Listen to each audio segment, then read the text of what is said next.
How's that? Any good? Yeah. It's on. Is it loud enough? Yeah. Okay.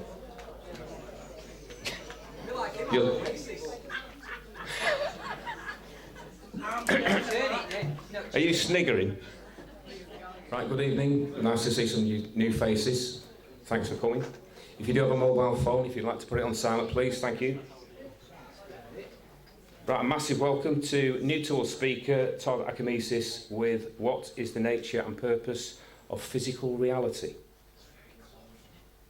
Todd shares some of his many experiences as an astral traveller into other dimensions. And having had two myself, this is a subject I find absolutely fascinating. We'll also focus on maybe a different slant on the UFO phenomenon, which may court some controversy. Please welcome Todd Acamesis. Hi, good evening, everyone. Can you hear me okay? Yeah. Okay, I'm a little bit nervous, so bear with me. So what I'd like to do, I'd like to start off with giving you a little bit of sort of backstory on me so you understand where I'm coming from, because I'm not a standard researcher in the sense of reading books, interviewing people. I do a lot of direct experiences. So from age 6, I've been lucid dreaming and having out-of-body experiences as sort of spontaneously. As an adult, I've trained in remote viewing. I've also been meditating for a good 30 years of my life. So there's lots of areas that I have direct experience with, and that's where I come from with my experiences. So very rarely I share things as in a belief or something that I feel I know beyond what I've learned myself through my direct experiences. So everything I'll share tonight will pretty much be based on my own experiences. All right? So as I said, age 6 years old, I started having lucid dreams just spontaneously. And it was one of those things where I didn't really think much to talk to other people about it, because I just assumed everybody was doing it. You know, I would hear other people at that age talking about their dreams, and I just kind of, like I said, assumed that they were having that lucid experience where you don't just maybe know you're dreaming, you're not just aware you're dreaming, but it's as real as physical waking reality, because you're fully conscious and aware within it with your waking consciousness. And that makes a huge difference. Anybody here have any lucid dreams? Quite a few of you. So you'll probably be aware that when it gets to a certain level of lucidity, it's as physically real as your waking reality, and that's what can be very confusing about it. And if that's something you've never encountered, you might find that a little bit difficult to digest, because it is as physically real as this. And it'll even trick you into believing you're actually awake in your everyday life. And then you wind up under the covers back in bed again. You've probably already got dressed, had breakfast, and then you wake up for a second time. These are called false awakenings.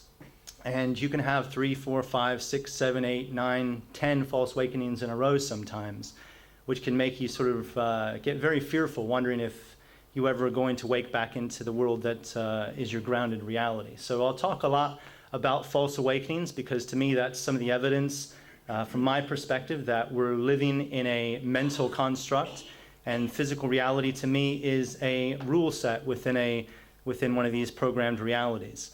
And so anyhow, that'll be my perspective on that. I'll also talk about the UFO phenomena from my perspective, which I've gained through my out-of-body experiences, having direct contact with different non-humans.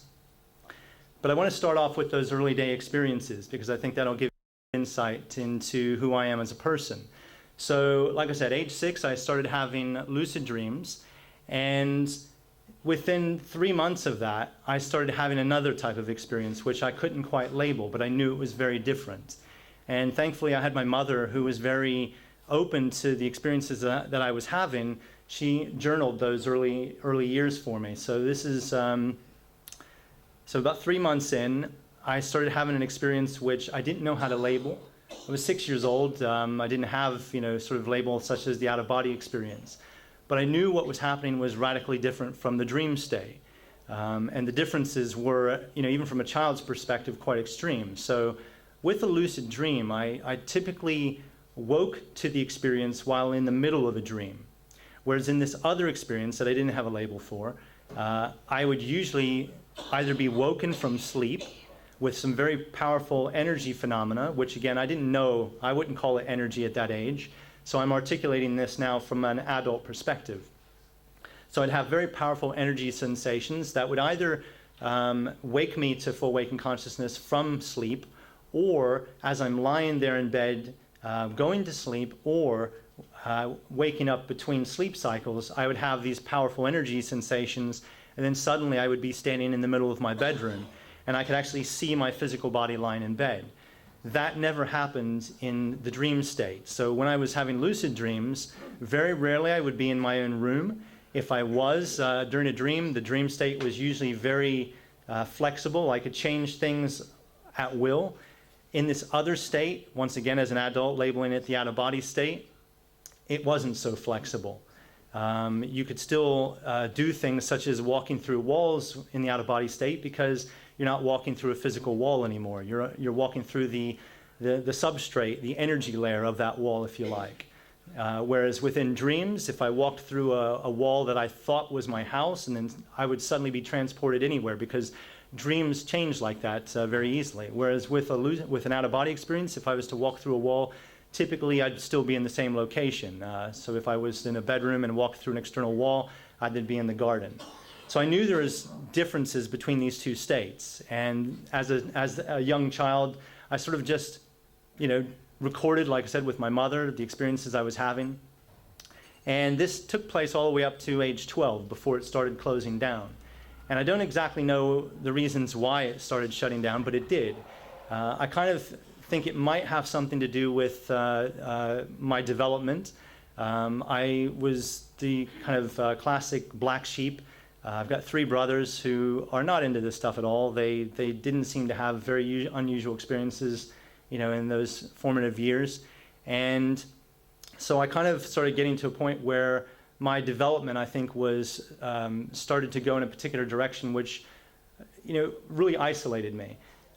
When I did share experiences with my friends or just my peers at school, nobody seemed to be having anything like this. I started developing very quickly different sort of nicknames like E.T., you name it. And I think when I hit age 12, perhaps there was a part of either my consciousness or part of this higher consciousness that decided we need to close the door on this, because his development is going to sort of definitely isolate him more and more. So it stopped around that age. But not before hundreds of experiences were recorded in these journals that my mother kept.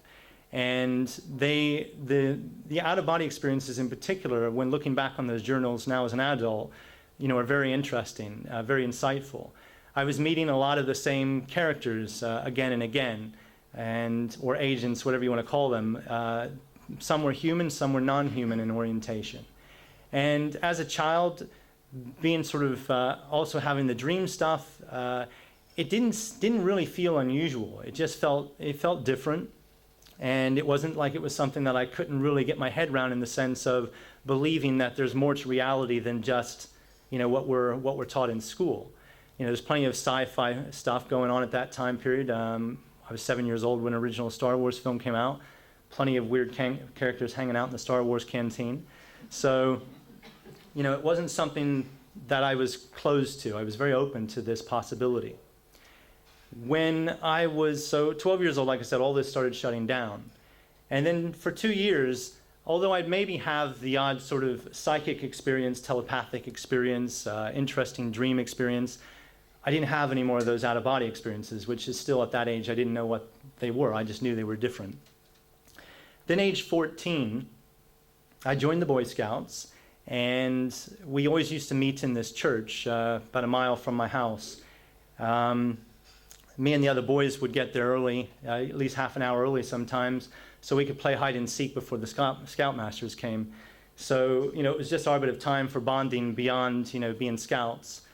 And on this one night, I remember we were playing hide and seek, and I was hiding behind a tree, and the front of the church and the steps, which were concrete, were the home base, or homie as I think you call it here. So I was hiding behind this tree, And I noticed the seeker had run off in one direction, the opposite direction, so I thought, that's my time. So I just sort of bolted for the front of the church in home base. And I was running really quite fast, and I was really excited, and I leapt to sort of meet the step in just the right manner you would want to, and I completely messed that up and tripped over the step, and I was going so fast, my arms didn't have time to react, my hands didn't have time to react, so I sort of landed face and head right on the concrete really hard, and bounced a few times as well. So I'm lying there in absolute shock, and my vision suddenly came to like a tunnel vision or pinhole vision, but then started noticing other things going on. So although I could only see like a small fraction of my physical reality, I started to actually see other stuff overlaying that my normal reality perspective. I started seeing other people who I knew weren't there physically. There were other sort of objects, strange sort of stuff. It was as if I was seeing multiple layers of reality simultaneously, and without the normal filter that we're used to. So lying there, eventually I stood up, and like I said, there were other people. Some people didn't seem to realize that I could see them. I think it was just one of those moments where I had actually interrupted the brain's normal sort of ability to lock onto one transmission. And I think that's what the brain is really good at. It's almost like the BIOS in a computer. It's regulating information, flowing between the operating system, which to me is our mind, which is a non-physical thing. So for any of you science bods that might be here in the audience, that's not my perspective. My perspective, I don't believe that that consciousness is an phenomenon of the brain, that it's a byproduct of the brain. I think it's quite clearly, to me, the other way around. And I think the out-of-body state of consciousness, near-death experiences, this kind of stuff can show us, if we're really dedicated to doing the research, that we are more than our physical bodies. So I got up off the pavement, and as best I could with the little bit of vision, physical vision that I had, I walked into where the meeting would take place, and I sat down. I didn't tell anybody that I'd hit my head. I probably should have done. And I went the whole sort of scout meeting having these multiple layers of vision. So I think it was probably clairvoyance. My mother came to pick me up later on after the meeting ended, and I didn't tell her either. I remember getting into bed, and my head was pounding. It was feeling quite awful, in fact. And I remember going to sleep eventually, and waking up later that night to a buzz of activity around my body. But the strange thing was, I wasn't in my body. I was sort of standing off, a couple meters away from my body, looking at all the action. And there seemed to be beings sort of very busy around me. And there was one that was standing next to me, and I sort of just looked over and suddenly had this being's voice in my head, which said, "You took quite a bit of a fall, little man." And I was like, okay. and he was just kind of describing to me that they were working on my energy body. I'm now sort of quite comfortably in my astral body. If you can imagine like an onion, and these just different layers, to our sort of bigger self, if you like. And so I was witnessing them, in a sense, working on my energy body, and maybe even on my physical body. But when they were doing this, he was, to the best I guess he could with a 14-year-old, describing, that I was in quite a bit of danger. This was not my time to leave this reality, so they're doing all that they can. And he kept emphasizing that they had to work, on repairing something. And I felt it was more energetically than it was physically. But they said, basically that they're going to fix it. And I was thinking about my eyesight, because my vision was never very good as a child. And I remember always having to sit at the front of a classroom to be able to read what was on the chalkboard. And so I guess telepathically he picked up this information, this little thought that I had going on, maybe they could fix my eyesight. And I got this voice back in my head saying that me falling over was an accident and that they could repair that. but they couldn't fix my eyesight. He didn't call it karma, but he alluded to it as being what I now know as karma. And he said they couldn't fix that. That's something that I'd have to do later in life. And it was attached to other things, actions, what he was referring to. And again, this is being articulated to a 14-year-old mind, and whereas now I'm articulating it as an adult. So from a very young age, I had experiences which were different from my friends were having, even my own brothers. So I've got 3 brothers. They're all military related. My oldest brother has been in the CIA for probably about 30 years of his life. My second to the oldest brother is now retired from the Pentagon and Navy intelligence. And my youngest brother is retired from Navy intelligence, now working for Homeland Security. So I am classic sort of black sheep. You were never going to get me in the military. I don't take authority to authority very well. So this is part of my upbringing. Now, from age 14 up until I left home, which was age 17, I didn't have any more of these sort of non-physical experiences. And I left home 17 years old to go hitchhiking because I just wasn't getting on at home with my stepfather. I wasn't getting on very well at school. I was still feeling the odd man out, if you like. I just usually sit in the schoolyard at the end of the playground, just staring up into the sky, always feeling slightly out of place. And I don't feel that way anymore, by the way. I feel quite at home here now, and I've got a lot of friends who, we feel the same ways. We've practiced a lot of the same stuff. I've got plenty of friends who don't practice this stuff or don't believe this way, and that's quite fine too. I think it's getting to a point to where, people can be comfortable in their skin regardless of who's around them. And I think being able to project that confidence within yourself, for who you are and knowing who you are. And I think this is one of the things where when people feel lost in life, they may not know who they are. And so it's a matter of, doing that introspection and really discovering, what it is that you like in life. What is it that, the kind of fabric that you're cut from. And the hitchhiking, I think, really helped me develop that. So I did 3 years of hitchhiking. And when I set off on the road, I remember my mother gave me $10. She didn't really have much to give me, and that's really all I had. So I had my backpack and a few other things, and I headed off. I grew up in Florida, so I've now lived in London for 23 years, so I'm kind of proper mid-Atlantic because I lived in the US for 23 years. And I remember setting off on the road hitchhiking and going out onto the highway and putting my thumb up for the very first time. I was pretty scared. I had no idea where this was going to go. But at the same time, there was sort of a warm feeling that I could trust that, I would be okay if I'd always, follow, that sort of instinct that we have. So I was going to do that. I kind of promised myself I would follow my gut instincts. So I'm standing there for the first time on the road with my thumb up. And it was maybe 15 minutes before the first car pulled over. And the guy pulled over, and maybe it was a good 50 meters, so I had to sort of run for it. And I was running for it. The fear mind suddenly kicked in, and I was thinking to myself, what if this guy is a serial killer? And, I had no idea, but, the fear mind comes into things when something's new. And so I get up to the car, and he sort of motions that I put my backpack in the back seat. So I open up, and I notice this one lone suitcase on the other side. I thought that was probably the last hitchhikers, But again, the fear mind is what it is. So I got in the car, and everything went really well. We went all the way from Florida to, I think it was Louisiana, and I was thinking I was going to head over to Arizona, maybe California, quite possibly Alaska. I had all these grand ideas where I was going to go. And eventually I did settle for Alaska, and I started heading more north, got as far as Michigan.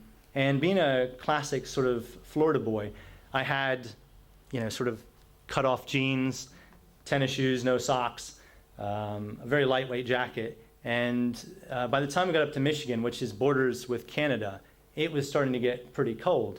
And I remember standing there on the highway on this one particular instant where I had my thumb out, and it was really, really getting cold. There was ice starting to form on the ground, and so I had to sort of put this under there and switch arms and thumbs, and eventually, right before somebody picked me up, I was sort of there with the thumb switching stuff, thinking I really need a pair of gloves, but it wasn't like a desperate sort of a thing. But I definitely put out this, sort of signal that would certainly need to be something I have to get hold of. So this guy picks me up. And I'm talking about the thumbs, and we're laughing about it. And he goes, "Don't worry about that." And he sort of punches his glove box, and there's a pair of gloves, and he goes, "You can have those." And I was like, "Well, that's very kind of you. Thank you very much." And then eventually, we went as far as he could take me, so he dropped me off, and off he went. And I'm standing there on the roadside. I put on these gloves, and I was like, "Oh, this is good." And now my thumbs are nice and warm. And then I realized, because my thumbs were no longer in need of warmth, my ears started getting very cold. And so I'm now sort of covering my ears periodically like this, and I was thinking I could use one of those Russian hats, the furry ones that come down over the ears. And so the next guy that picked me up, and I'm telling him about the gloves and the fingers and all this stuff, and now that my ears are cold, and I was telling him, like, yeah, I was kind of envisioning this Russian hat, and he started laughing. And he reached in his back seat, and he pulled up this hat. I mean, it was like exactly what I was thinking about, with the little fluffy bits.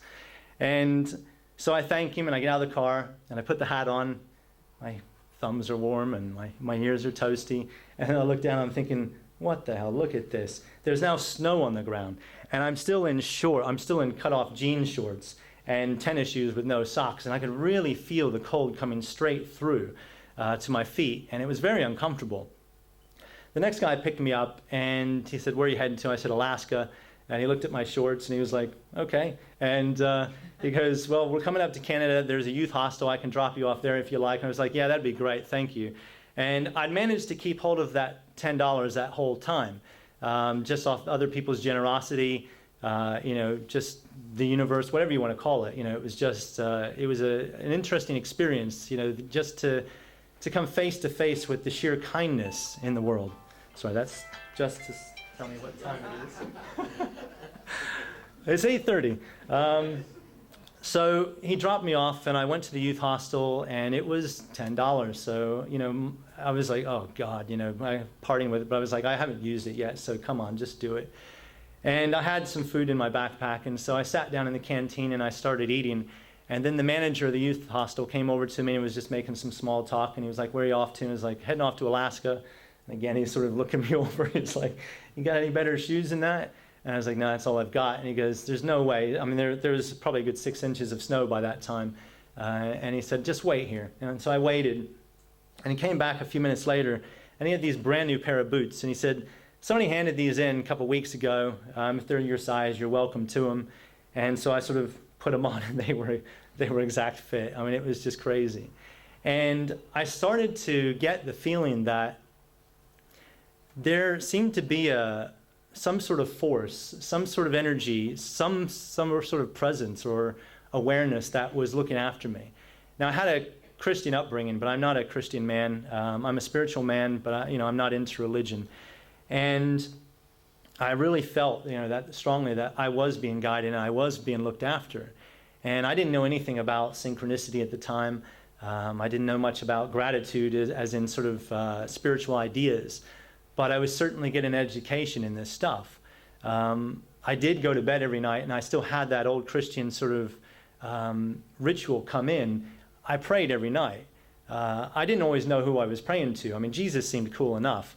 But beyond that, I was just sort of praying to the cosmos, if you like. Maybe a deceased relative or two. But it did seem that somebody was looking after me, which I really, really benefited from. I eventually did get to Alaska. Not on that particular run. I got turned around because it kind of developed into a blizzard, and I wasn't prepared for blizzards. But I kind of went over to Arizona, and I did stay in Flagstaff and Sedona for a wee while, and then discovered that it gets cold in deserts too in the wintertime. But it was all good. So eventually, I encountered probably one of my biggest synchronicities, which was quite profound. And this is leading me all into the sort of the UFO stuff, out-of-body experiences, astral projection. So a couple years into my hitchhiking, I remember I was in New Mexico, which is sort of borders with Texas, one of the bigger states. And as usual, I didn't have much money with me, but I was always hitchhiking around. I'd work somewhere for a week, and then I'd hitch, couple of weeks and then work somewhere else when money ran out. And somebody had dropped me off in the middle of the desert, and there wasn't much traffic, and it was getting towards dusk. So I thought, I'm going to have to get indoors at some point. It gets cold and at nighttime in the desert. So these trucks I noticed coming over the horizon, And there were quite a few of them, so it was a convoy. And when they got close enough, I could see the sign writing on them, and they were circus trucks. And it was like, that inner child was like, yeah, the circus. I always wanted to join the circus. And I was really sort of putting on the manifestation energy, stop, pick me up. And they all went zoom, zoom, zoom, right on by. And it was quite sad when the last one finally went over the other horizon, and I was sort of left there on my own again. And a few minutes later, another truck came over from the direction they came, and I thought, oh, a bit of a straggler. Maybe I'll pick this one up. And so, again, I was like trying to use the force to get him to stop. And he went right on by. But a good 100 meters, he slammed on his brakes and started reversing. And I was like, oh, great. So I started running towards the truck. And I got in, and he says, where are you off to? And I said, I'm off to Florida. And he goes, well, we're heading over to Tyler, Texas. Could you do some work for a couple of weeks? And I was like, yeah, sure. He goes, great. I've got this, I've got in the back of the truck, I've got all these little kiddie stands. And the one I would like to put you on, basically he started describing this sort of stand where in the middle of it you have this sort of water feature with lily pads electronically going around. And on the sort of edges of the stand, there was catapults, and you'd hand the kids these rubber frogs and a mallet. And they'd put the frog on the catapult and hit it and try to land it on a lily pad to win a prize. So simple, really. And he said, I'll give you 25% of any money that you take. So I thought, wow, my head was going away with me. What if I took 10,000 pounds? And I had no idea what was ahead of me. And the very first night, I worked the crowd pretty hard, and I made him, I think, $100. So I got $25. And he said, you could sleep in the back of the truck. So all was good in my world. And within about 3 nights, I learned how to really work the crowd. And I made him, I think, $2,000 in one night. And so to me, that was $500. And that was a lot of money, to me at that age. And I worked there for about another week before I finally got this very strong feeling. I mean, it was stronger than anything I'd felt previously, sort of gut feeling wise. And I kept getting sort of almost like a voice in my head that was saying, you need to leave now. And I was like, no, I get all this money and I'm sleeping in the back of this truck, and I don't have any outgoings. It's great. And it kept coming back in, you need to leave. And I thought, okay, we'll do this the scientific way. So I got out my deck of cards, and I thought, okay, if I pull a 9, I shuffled the cards, and I thought, if I pull a 9, then I'll leave. Four against 40, 48 cards, so 52 in a deck. So I thought my odds were pretty good that I'd be staying. And I only pulled out a 9, and I was like, no! But I'd really learned to trust that voice. So I thought, I've got to go. And so in the morning time, I told the guy that gave me the work, I said, look, I really need to go. I feel, it's time. And he was sad to see me go, and I was quite sad to go as well. But I hit the road, and suddenly, as if I was getting this download, I was now suddenly having visions of going overseas. And I thought, okay, well, I certainly have enough money. I could get my passport. I could probably pay my stepdad some money because I owed him some money. And so I went back to Florida, and I gave my stepdad some money, said goodbye to my mom and stepdad, went down to the local travel agent and said to him, I want to go to England, and I want to travel on the 16th of October, and I think it was probably something like the 8th of October. And they said, where do you want to fly from? I thought, okay, I hitchhike up to maybe New York. So I said, anywhere from New York? So they gave me my ticket, and off I went, and it was for 3 months return. So I think it was probably a good 100 miles hitching away from my hometown and away from that estate agent. I looked at the ticket, and it said the 18th of October, and I was like, why do people not listen? I clearly said the 16th. So anyhow, I got to New York City. By the time I got there, I got my passport en route via Washington, D.C., where one of my brothers lived. And by the time I got to the airport in New York, I was flat broke again. But I had a passport, I had some food in my bag, and I'd paid off my stepdad, which felt really good. And I remember sitting there that night, waiting for the plane the next morning, fell asleep, woke up the next morning, and I had this really overwhelming feeling that I was going to meet somebody who was going to be very important in my life. So I was there, and I was playing solitaire. And I was really, really, really into redheads at that stage. And this redhead and a brunette walked in together. I was like, oh, she's probably the one I'm going to meet. And I got on the plane and sat down, and lo and behold, the redhead sat directly behind me, and her friend sat opposite the aisle from me, and I was in the middle rows. And I think it was just minutes before they were going to close the gate and everything. They came over the tannoy asking if one person would get off the flight. They'd give that person a travel voucher of like $400 plus an upgrade to first class on the next flight. I was like, I was the first one. I just grabbed my bag from the overhead, and I was there within less than 10 seconds. I'm sure of it. Maybe it was 20, but I was there pretty quick, and I was the first one there. And the moment I got up there, the stewardess was like, "Sorry, we made a mistake. We don't need that seat now." And I was like, "What?" So I went and sat back down. I think I'd better meet that redhead. And so I didn't speak to the redhead or her friend the whole flight. And it was towards the end. We were coming in over Ireland, and I could barely see, the sort of the greenery. And I'd never seen it so green. I'd never seen, because I grew up in Florida, it was always, the grass was always brown unless you sort of painted it green. And so the woman opposite, she said, "Would you like to sit here?" And so I swapped seats with her, and we started talking. And she said, "Where are you heading to?" I said, "I'm going to head to England and maybe the rest of the world." And she said, "I'm just coming back from traveling.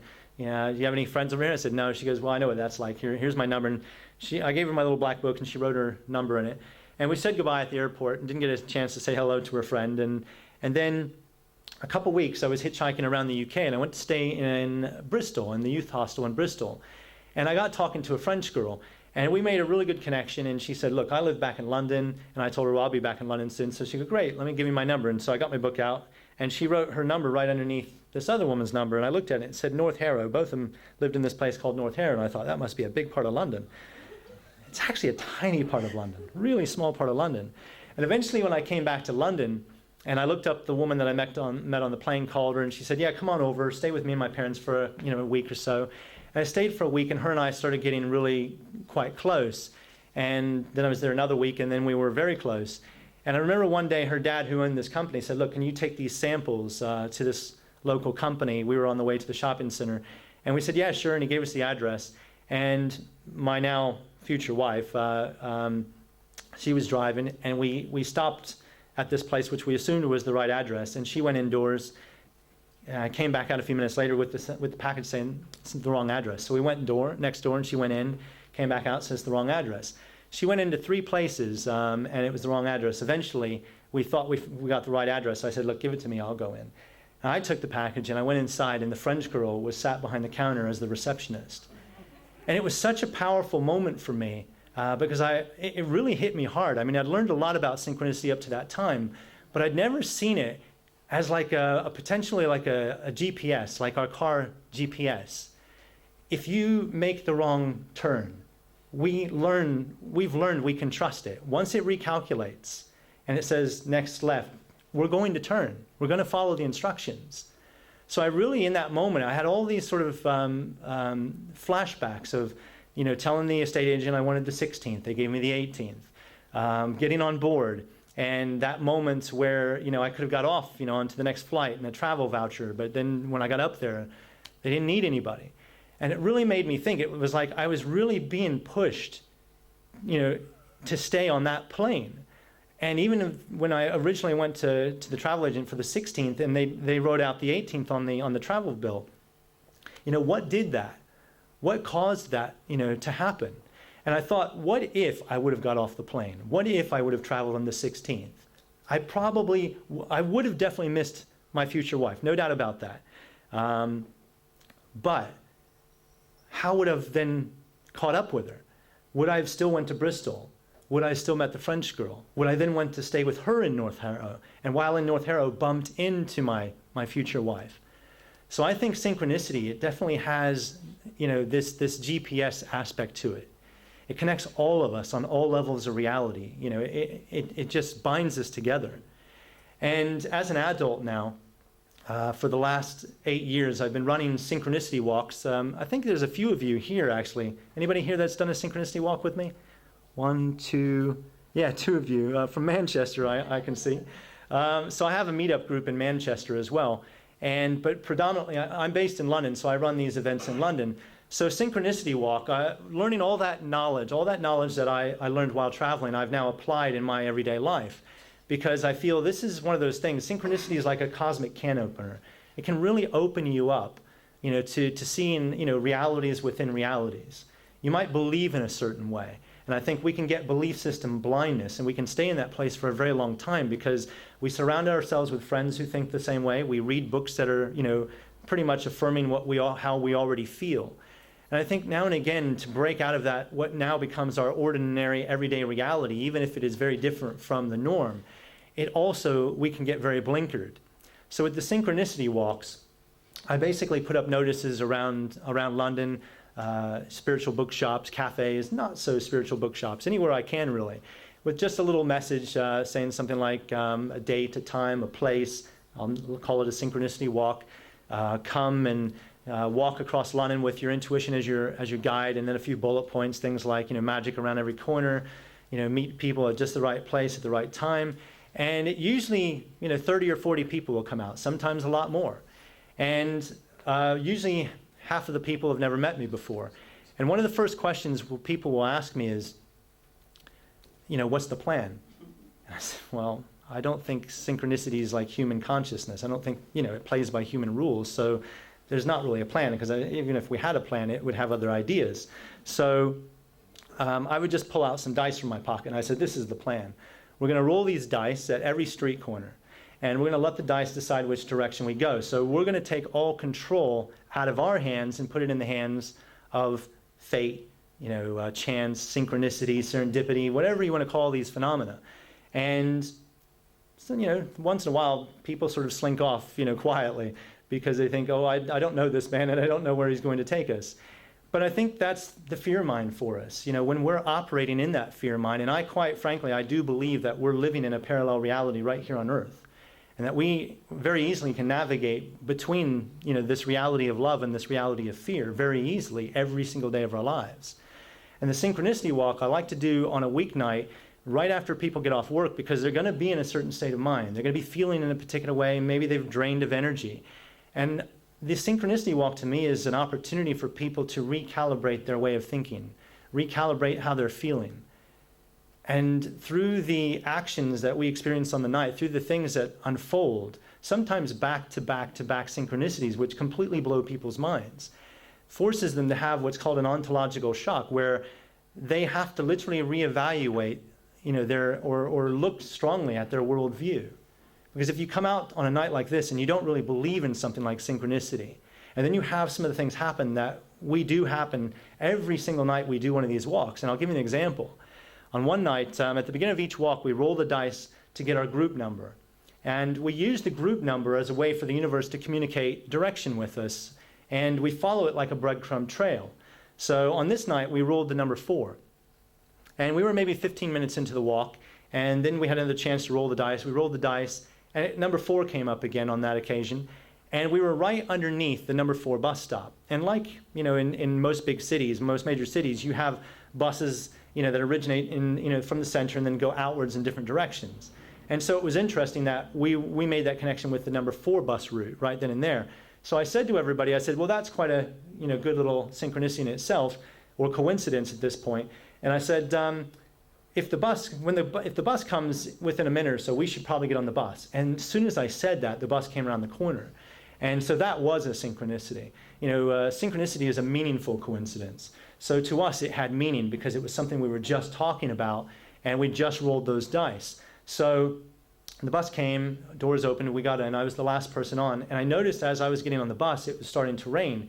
And when we got seated, it was just suddenly a downpour, and we were now dry. And I was thinking about this because, to me, there's an aspect of synchronicity which a lot of people call the trickster. That trickster part, that when we're taking ourselves or life too seriously, it shows us that it's important to laugh and not take ourselves so seriously, because that's when we can just keep spiraling downwards in fear. So I was thinking now about my alternate self, probably standing with a group of people in a parallel reality getting drenched because they didn't trust to get on the bus.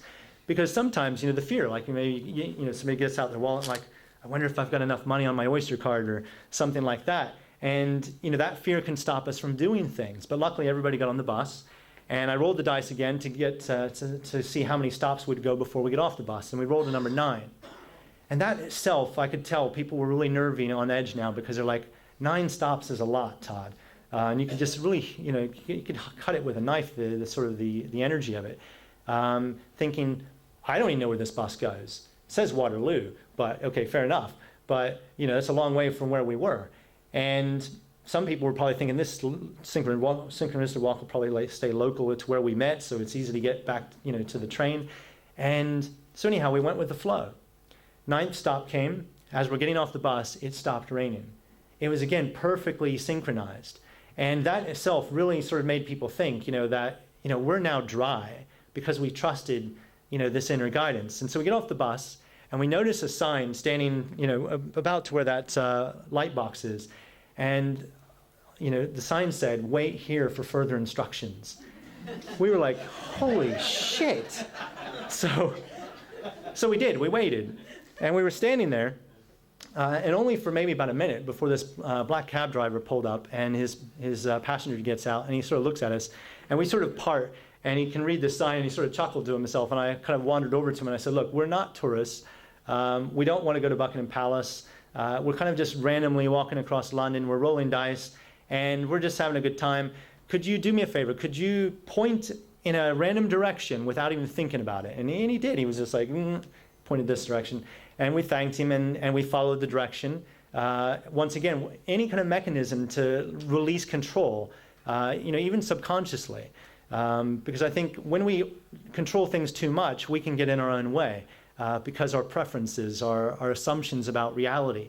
And then we just experience the same stuff. And this night was all about realities within realities. So we're now following the direction he sent us in. And we came to this block of flats, which was on our right, and there was a lot of music coming from the top floor flat and everything, and there was a party going on. Great, why don't we, I said to the people, why don't we gate crash that party? And everybody's like, and then some were like, yeah, some were like, oh, I don't know. And right after I said that, this guy came across the road from a pub, and he looked at us, and he was like, "You guys look like you're up to something." And I said, "Well, we were thinking about gate crashing that party." And he goes, "My mates just bet me I wouldn't do the same." And so again, it was that perfect synchronization, and I was thinking, what happens if we didn't get the bus? Okay, we maybe not would have met this guy, who knows? But it was perfectly synchronized. And so we all went over and started buzzing different buzzers, and eventually somebody let us in. And we went up the stairs, and I think there was 20 of us on that night.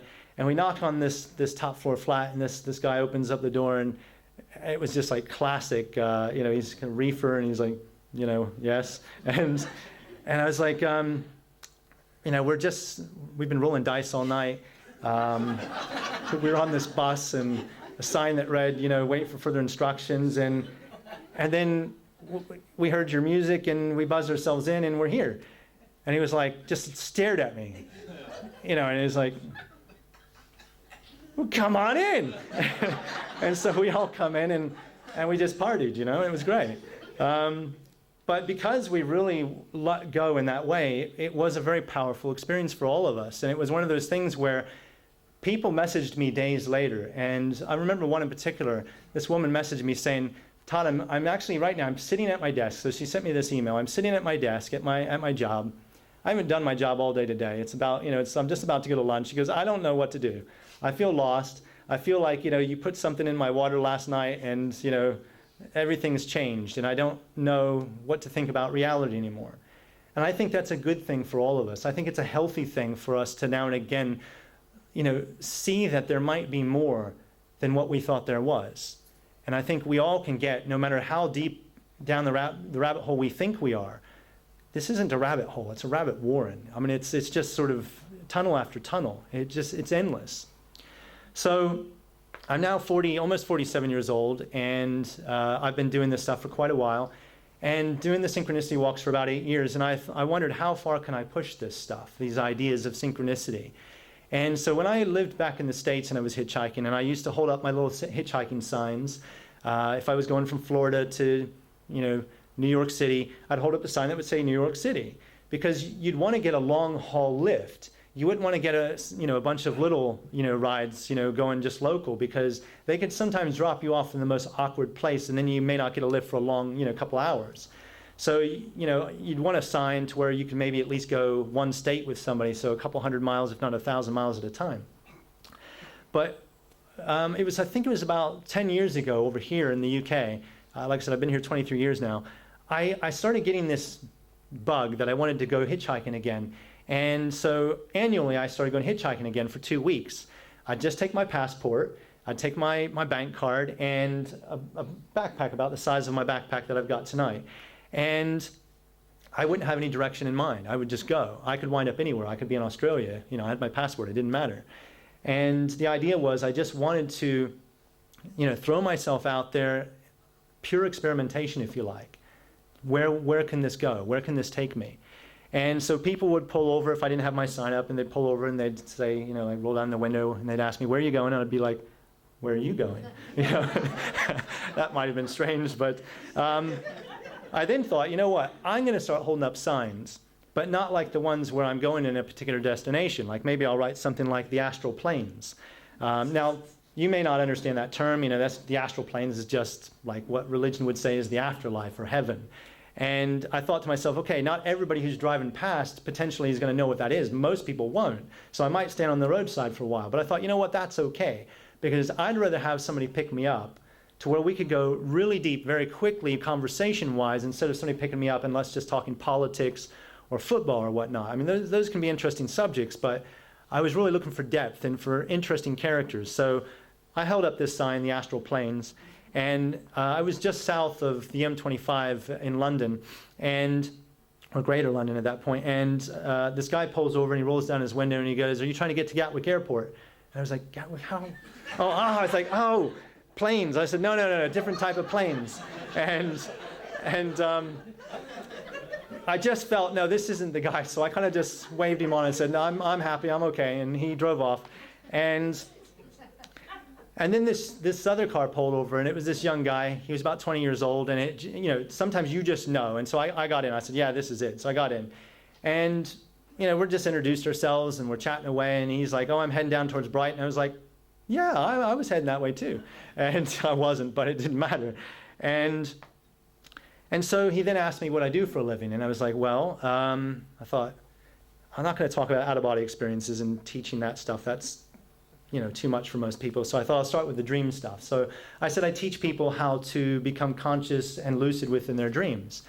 I said, the average dream, people don't even realize they're dreaming. They don't realize until after they've woken up, or if they do know they're dreaming, usually it's, they don't interact very much. So I said I teach people how to realize they're in a dream and then wake up fully in the dream, and then it can become as physically real as their waking life, and then they can start to do stuff. It's highly changeable environments. They can use it for problem solving. They can use it for fears and phobia, all kinds of stuff to develop and grow. And he was just listening the whole time and really taking it in. And then I sort of stopped talking, and there was a bit of a pause, but I knew it was because he was really thinking things through. And he then said to me, he goes, okay, so let me get this straight. So, okay, I'm a mechanic. I'm a car mechanic. This is the 20-year-old. And he was like, so I love tinkering with cars in my spare time, customizing cars, painting them, all kinds of stuff.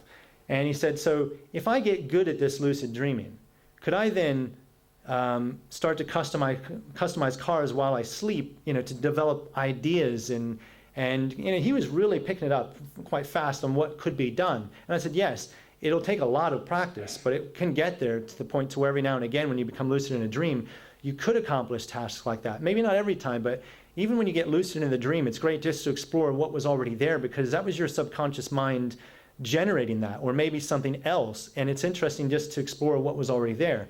But if you can then change it in that way, great.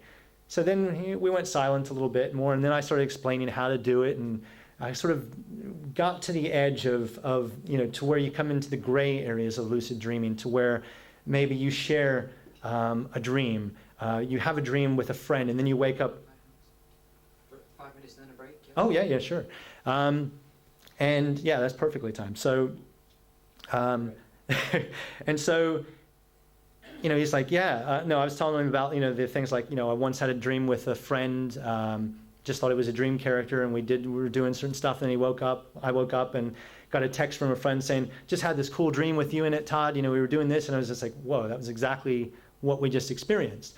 And I was talking to him about this kind of stuff, and it may not be a dream at that state, it might be something else, but I didn't want to take him too far because I didn't know what his belief systems were, so we kind of stopped. And then eventually pulled over to let me out, and as I was about to get out, he literally turned off the ignition of the car, and I was like, ooh.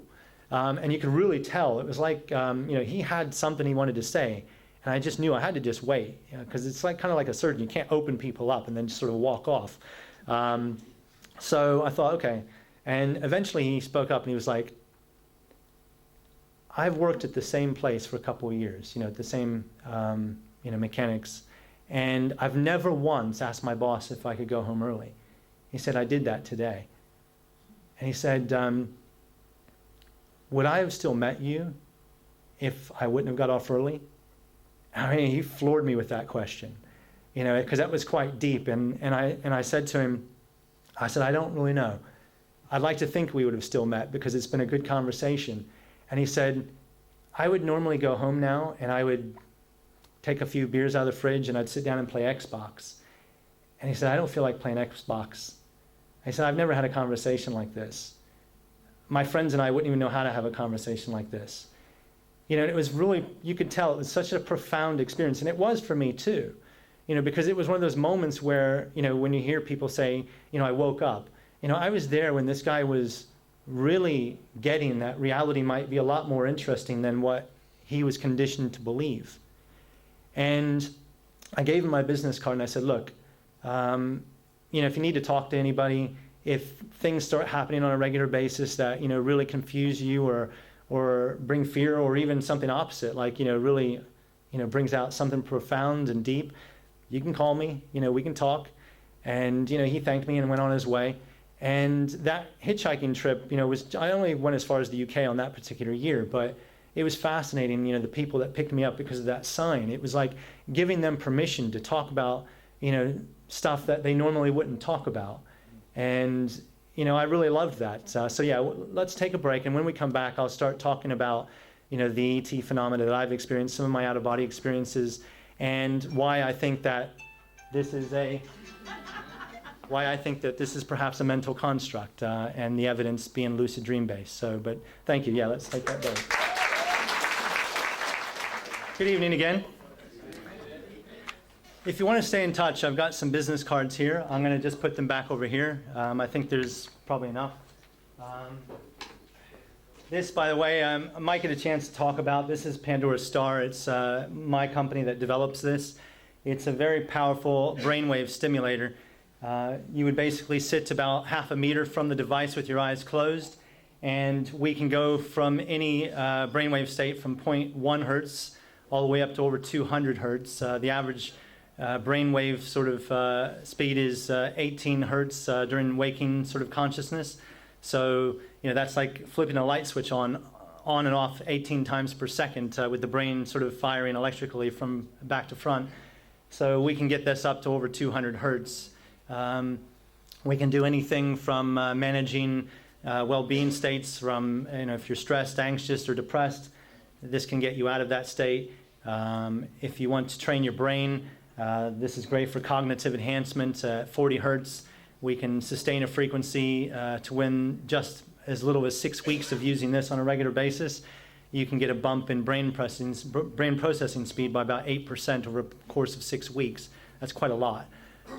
We can also get people into altered states for getting them ready for things like lucid dreaming and out-of-body states of consciousness. So it's a very powerful device. If you'd like to learn more about it, then please take a card and we can chat about that another time. So, and also it's great for psychedelic experiences as well. One of our favorite programs is called Acid Squirrel. It's no different from an acid experience visually. It's quite an amazing thing to experience. So it's acid without the drug, basically. Okay, so I now want to talk about the deeper nature of reality with regards to out-of-body experiences. Lucid dreams is evidence that we're perhaps living in a virtual world instead of what we think have come to be conditioned as physical. And I'll give you my reasoning behind that. And I will also touch on the UFO phenomena as well from my perspective, which might be very different from what you're used to.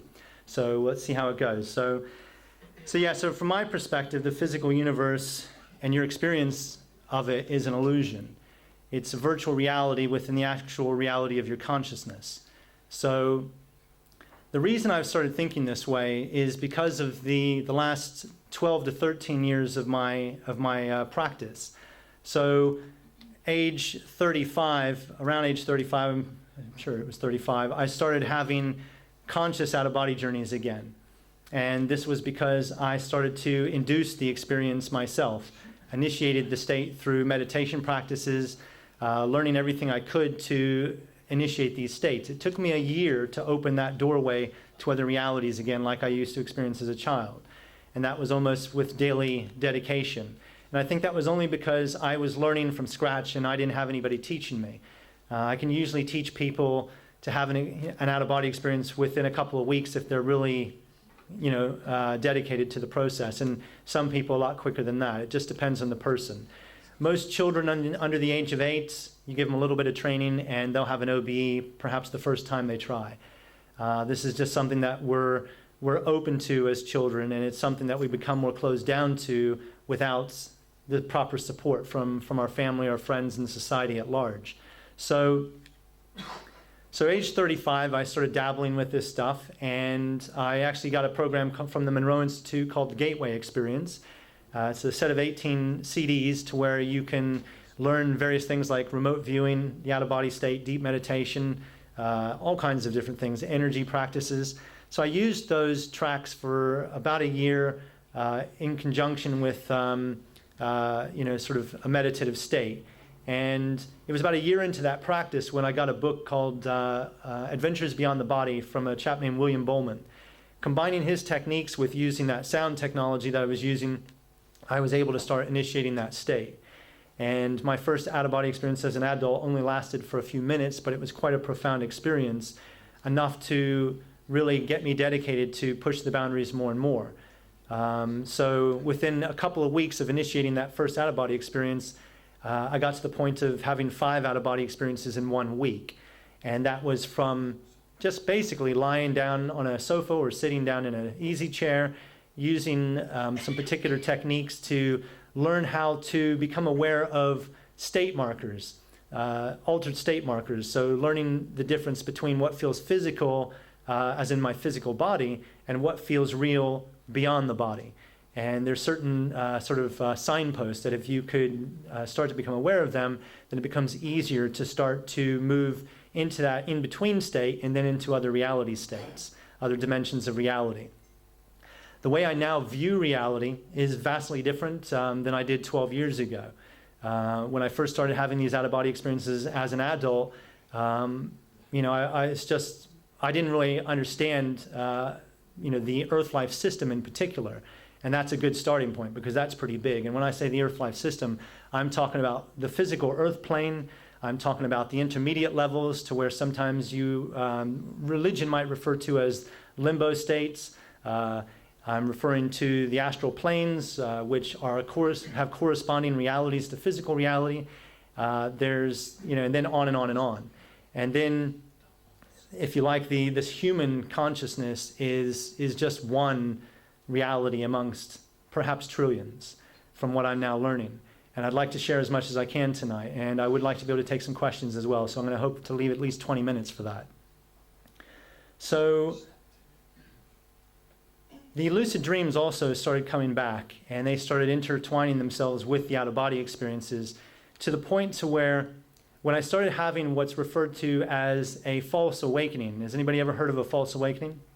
Just a few of you. I'm going to give you an example of a false awakening. So a false awakening is where you actually think you've woken up. You wake up in your bed. You might get up, wander to the toilet, and on the way to the toilet realize, I don't have a cat. Where did this cat come from? And you might think, okay, stray cat, I don't know how it got in here. But then maybe you go into the bathroom and the wall's painted different. And then for that one moment, you become hyper-lucid and aware, oh my God, I'm still dreaming. And then you wake up back up in your bed again. And you're under the covers. You're like, what the hell was that? That was so real. And then you might get up, go to make breakfast, get to the kitchen and realize, where are these different boxes of cereal? These I don't have this. I'm the only one that lives here. Where did these come from? And then you're like, oh my God, I'm still dreaming. And then you wake up back in bed under the covers again. That's a false awakening. And to me, this is really interesting because these experiences are as physically real as our waking life. it tricks you into believing you're awake, and it's, I kid you not, as physically solid as this. And this is why I think this is a rule set. It's like our laws of physics. You know, to me, these realities have been created by very advanced souls. And I'll call them creator souls instead of God, because I think God is something entirely different than a creator. These advanced souls are capable of creating these virtual realities for the purpose of, well, it depends on their idea behind the construction of a reality. But for a lot of them, I find they are learning environments. I'm just going to run through a false awakening that happened to me in August of 2005. I woke from a lucid dream on the sofa in the lounge where I fell asleep the night before. I noticed a ceiling fan spinning round and round above my head. I then remembered we don't have a ceiling fan, and I thought, it's a false awakening. Now lucid in a second dream, I stood up and walked towards the bay window with the intent to walk straight through it, because dream environments can be very, adaptable, and you can do things like that. So I started walking at speed towards this window. But instead, I wound up face planting a very real pane glass window. The shock of smashing into the glass face first woke me up from the dream as I found myself lying on the sofa for a second time. Damn false awakening, I muttered to myself as I rubbed my nose because it seemed that real. I then thought maybe I should perform a reality check before getting off the sofa this time to save myself from face planting any more hard surfaces. So I held out my left hand and shook it for a few seconds, then looked at it for any anomalies, then repeated it a few more times, but nothing changed. This is what's called a reality test. Now, a typical reality test that lucid dreamers learn is they take like maybe 2 fingers from their right hand and they try to press it through the palm of the other hand. In physical reality, this typically doesn't work. In a dream, it works a lot because the dream it doesn't seem to obey laws of physics as such, as you're probably all very intimately aware. But in physical reality, it doesn't really work. So come on, everybody give that a try, see if that works. Is it working for anybody out there? Okay, so I was actually doing this, and then I look at my fingers, shake it, and look at it, because what's happening is, in a dream, this is the soul's own personal virtual reality. And your consciousness is rendering that reality solely, instead of it being a consensus environment, a shared environment, which is generated not by any of those individuals, but by another force, the programmer, the creator of that reality. And everybody else, has their will within that reality, but there are rule sets for those realities, like our laws of physics. But if I'm doing this in my dream and then looking at my fingers, so if I start off and I see 4 fingers and a thumb and then shake it, every time I look away or shake it and look back, my consciousness has to re-render that. And when you do that in quick succession, your consciousness will screw it up at some point, and you'll suddenly have maybe 7 fingers. You're like, oh fuck, yes, I am dreaming. Wow. Okay, so that's what I was doing in that moment. But nothing changed, at which point I was fairly certain I was back in my real lounge in waking reality. As I laid on the sofa thinking about the false awakening and the realism of the experience, I asked myself, can you really make a distinction between real and virtual, or is all of reality just one big mental construct? Walking into the glass window felt every bit as physically real as it would have in waking reality. How many of you have ever woken from a dream crying? Whether it was from sadness or joy, our brains can't really seem to tell the difference between virtual and physical reality. Now, a couple months back, I bought some of the Oculus Rift goggles, and we have a center down in London called Pandora Spa. It's where we have these devices to where people can come and use them. We call it the Mind Spa. And we have gongs, we have the light machines, people come, and when they step through our doors, we've set it up to where we want them to feel they've stepped into another dimension of reality. And therefore, anything can happen. So it's quite an interesting thing. But the idea that your brain can't tell the difference, so I bought this Oculus Rift, and I took it to my London talk, this same talk in London that I gave a couple weeks ago, and I put the goggles on somebody at the front of the talk, and I switched on just some basic virtual reality programs. in one of them is a giant swing, and she practically fell over. And she was in hysterics. She had to take the mask off. I mean, it was quite interesting.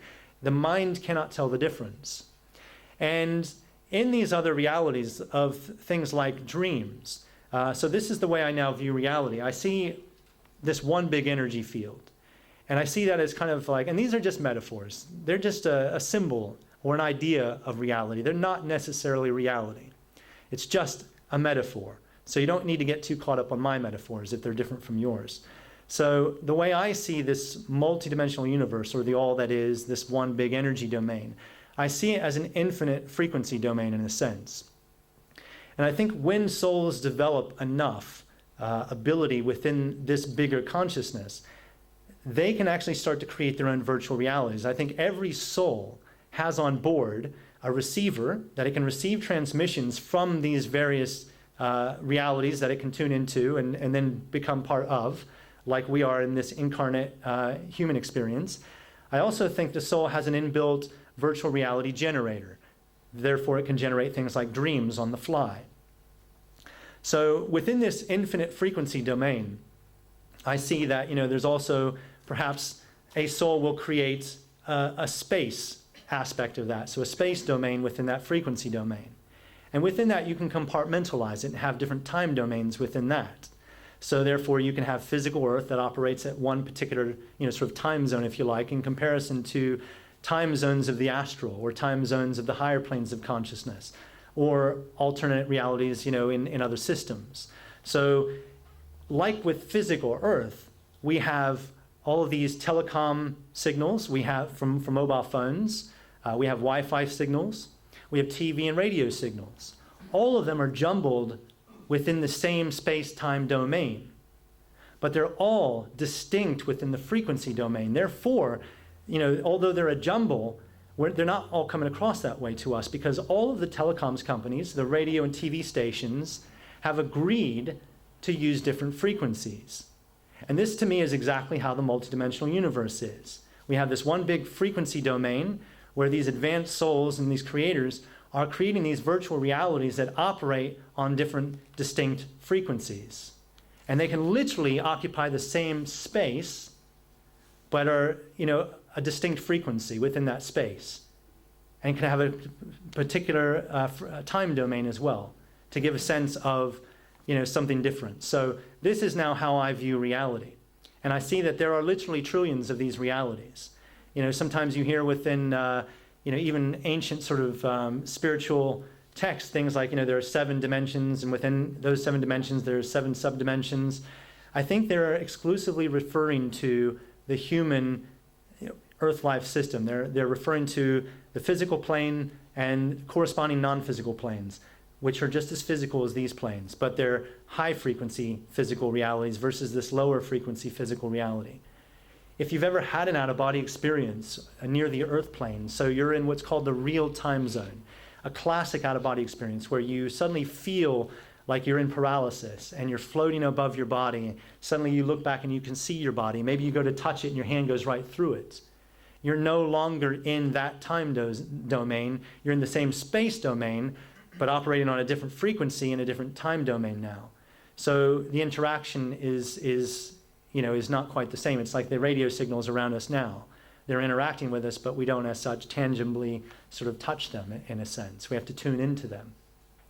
So I think, this is how we come to these realities. Perhaps, a lot of you have lived on the astral planes for a long time, and you've incarnated on this physical reality of the Earth virtual reality for many, many times, maybe potentially hundreds of times.